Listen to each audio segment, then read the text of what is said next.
리츠, 다들 들어보셨죠? 마치 월세 받듯이 배당금이 따박따박 들어온다고 해서 와, 이거 진짜 꿀이다 생각하시는 분들 많을 거예요. 특히 요즘처럼 인플레이션이 걱정될 때 이만한 피난처가 없다고들 하죠. 근데 과연 그게 사실일까요? 오늘 이 분석에서는요, 우리가 철석같이 믿었던 리츠의 명성, 그 뒤에 숨어 있는 아주 놀라운 진실을 데이터로 한번 제대로 파헤쳐보겠습니다. 자, 그래서 오늘은 이런 순서로 한번 가볼게요. 첫째, 리츠가 왜 이렇게 인기가 많은지 그 매력부터 살펴볼 거고요.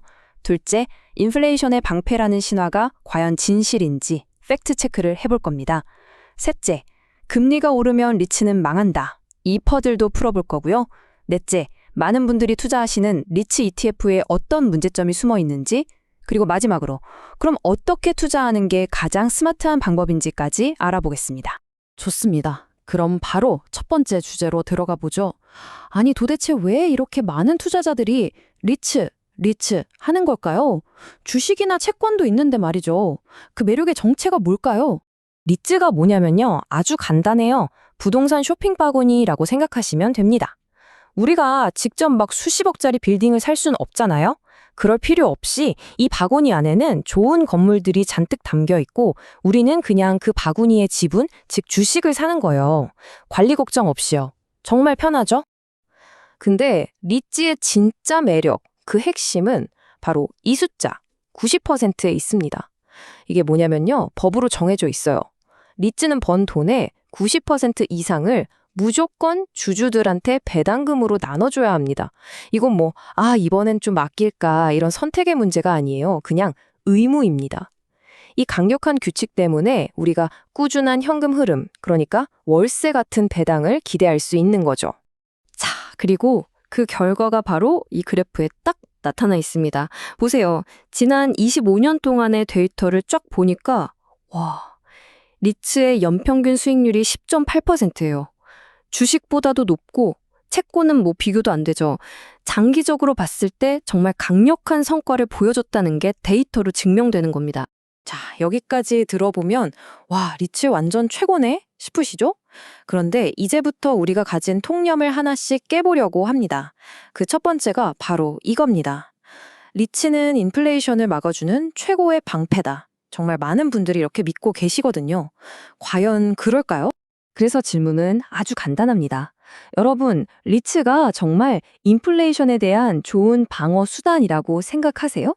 자, 이 표를 한번 보세요. 이거 정말 충격적입니다. 지난 50년 가까운 데이터를 분석한 건데요. 결론부터 말씀드리면 인플레이션이 심해질 때, 그러니까 물가가 막 오를 때 있죠. 그때 리츠의 가치는 오히려 떨어졌습니다. 그것도 아주 의미 있는 수준으로요. 우리가 생각했던 거랑 완전히 180도 다른 결과가 나온 거예요. 물가가 오르면 같이 올라줘야 방패가 되는데 오히려 반대로 움직였다는 거죠. 그러니까 결론은 명확합니다.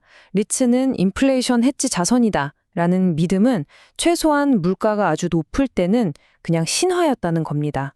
데이터는 완전히 다른 이야기를 하고 있어요. 자, 그럼 다음 통념으로 넘어가 볼까요? 이것도 정말 많이 들어보셨을 거예요. 금리가 오르면 리츠한테는 완전 쥐약이다. 이 퍼즐, 이것도 한번 제대로 풀어보죠. S&P 글로벌 같은 권위 있는 기관에서도 이렇게 말할 정도니까요. 금리가 오르면 리츠는 안 좋아질 운명이다. 시장에서는 이게 거의 정설처럼 받아들여지고 있죠. 그런데 말입니다. 실제 역사를 파고 들어가 보면 이야기가 또 완전히 달라집니다. 이 표 좀 보세요. 진짜 놀랍지 않나요? 과거에 금리가 막 치솟던 시기들인데 리츠 수익률이 어땠나요? 플러스 137, 플러스 35, 플러스 108%? 오히려 엄청난 상승을 보였습니다. 이것도 우리가 알던 상식이랑은 완전 딴판이죠. 아니, 왜 이런 결과가 나왔을까요? 그 비밀은 바로 왜 금리를 올리는지에 있습니다. 생각해보세요. 중앙은행이 금리를 왜 올리죠? 보통은 경제가 너무 좋아서, 너무 뜨거워서 과열을 좀 식히려고 올리는 거잖아요. 경제가 좋다는 건 무슨 뜻이에요? 네, 기업들이 돈을 잘 벌고 사람들 주머니도 두둑해진다는 뜻이죠. 그럼 자연스럽게 더 좋은 사무실, 더 좋은 집을 찾게 되고 수요가 늘어나니까 임대료도 올릴 수 있게 됩니다. 바로 이 힘이 금리 인상이라는 악재를 이기고도 남아서 리츠의 수익을 쭉쭉 밀어 올렸던 겁니다. 자, 지금까지는 약간 이론적인 이야기였고요.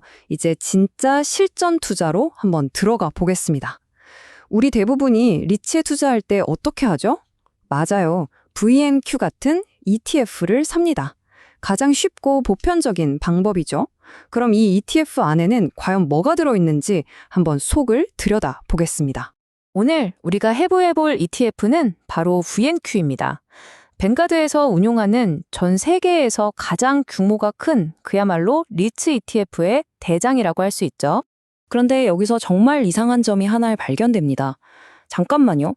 아까 리츠라는 자산군 자체는 장기 성과가 주식보다도 좋다고 했잖아요. 그런데 왜 이 대장 ETF인 VNQ의 지난 10년 수익률은 미국 전체 주식시장의 거의 3분의 1 수준밖에 안 될까요? 이 미스테리 지금부터 한번 풀어보겠습니다. VNQ 포트폴리오를 딱 열어보면요. 와, 정말 없는 게 없습니다. 우리가 아는 리테일, 쇼핑몰부터 시작해서 헬스케어, 물류창고, 통신타워, 데이터 센터까지 그야말로 부동산이란 부동산은 몽땅 담아놓은 종합 선물 세트 같아요. 딱 보기엔 분산 투자의 정석처럼 보이죠? 그런데 바로 여기에 이 모든 걸 다 담는다는 전략의 치명적인 함정이 숨어 있습니다. 핵심 문제가 뭐냐면요. 분산 투자는 곧 좋은 자산이랑 안 좋은 자산을 같이 담아야 한다는 뜻이거든요. 예를 들어 요즘 재택근무 때문에 힘든 오피스 빌딩이나 온라인 쇼핑에 밀려서 고전하는 쇼핑몰 같은 섹터들요. 이런 애들이 포트폴리오에 섞여 있으면서 전체 성과를 질질 끌어내리는 족쇄 역할을 하는 겁니다. 자, 그럼 이제 마지막 파트입니다. 지금까지 우리가 발견한 문제점들을 바탕으로 그럼 어떻게 투자해야 하는가에 대한 더 스마트한 접근법을 이야기해 보겠습니다. 핵심은 이 한 문장입니다. 모든 부동산은 똑같지 않다. 너무 당연한 말 같죠? 생각해보세요. 카지노 건물, 조립식 주택단지, 우리가 집 맡기는 셀프 스토리지 같은 곳들이요. 이런 특수한 부동산들은 오피스 빌딩이나 쇼핑몰과는 완전히 다른 세상 이야기입니다. 그들만의 성장 스토리가 있고 외부 충격에도 훨씬 강하죠. 실제로 데이터를 봐도 이런 특수 분야 리츠들이 훨씬 더 높은 성과를 냈습니다. 그래서 우리가 제안하는 더 똑똑한 접근법은 바로 이 3단계입니다. 그냥 ETF 하나 띡 사고 마는 수동적인 방식과는 정반대예요. 첫째, 미래가 불투명한 섹터, 구조적인 역풍을 맞는 곳들은 과감하게 걸러내는 겁니다. 둘째, 펀더멘털이 아주 튼튼하고 성장 스토리가 확실한 특수 분야에 집중하는 거죠. 그리고 마지막으로 이렇게 속가는 것들로 나만의 포트폴리오를 만드는 겁니다.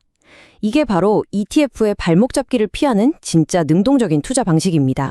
자, 오늘 분석은 이 질문 하나를 여러분께 던지면서 마무리하려고 합니다.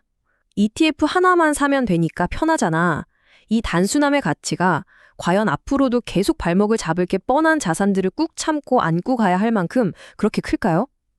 여러분의 소중한 돈을 어디에 두고 계시는지 오늘 이 질문을 통해 한번 곰곰이 생각해 보시는 계기가 되었으면 좋겠습니다.